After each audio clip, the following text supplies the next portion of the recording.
Hello everyone and once again welcome to Ignite classes. कैसे हैं आप सारे के सारे लोग?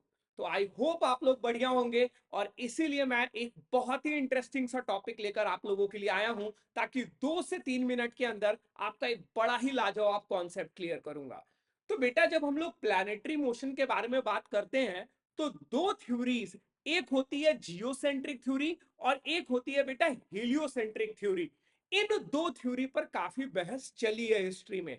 सबसे पहले पटोलमी ने यह बताया कि जो हम लोग जो प्लैनेटरी मोशंस होता है वो जियोसेंट्रिक थ्योरी को फॉलो करता है। अब जियोसेंट्रिक थ्योरी होता क्या है बेटा?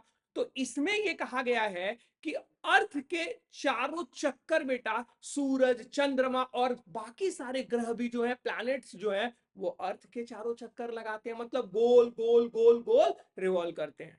लेकिन जब हम लोग बात करते हैं बेटा निकोलस कॉपरनिकस ने, तो इन्होंने हीलियोसेंट्रिक थ्योरी दी।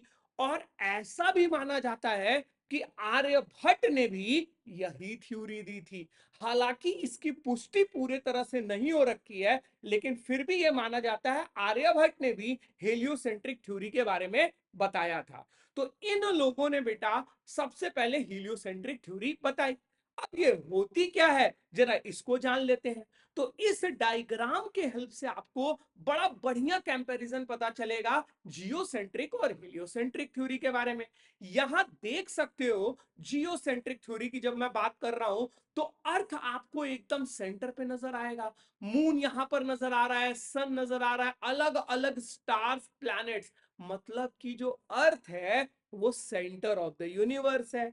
लेकिन अगर वही मैं बात करता हूं हीलियोसेंट्रिक थ्योरी के बारे में, तो आप देख सकते हो सन जो है वो सेंटर ऑफ द यूनिवर्स है और बाकी सारे के सारे लोग इसके अराउंड चक्कर काट रहे हैं। तो अब ये डिस्कशन का मुद्दा क्यों था? डिस्कशन का मुद्दा इसलिए था बेटा क्योंकि अगर आप एस्ट्रोलॉजी में बिलीव करते हो या जो भी इस वीडियो को देख रहा है वो एस्ट्रोलॉजी में बिलीव करता है, तो यहां पर एक ये चीज आपको सोचने के लिए मजबूर कर देगी।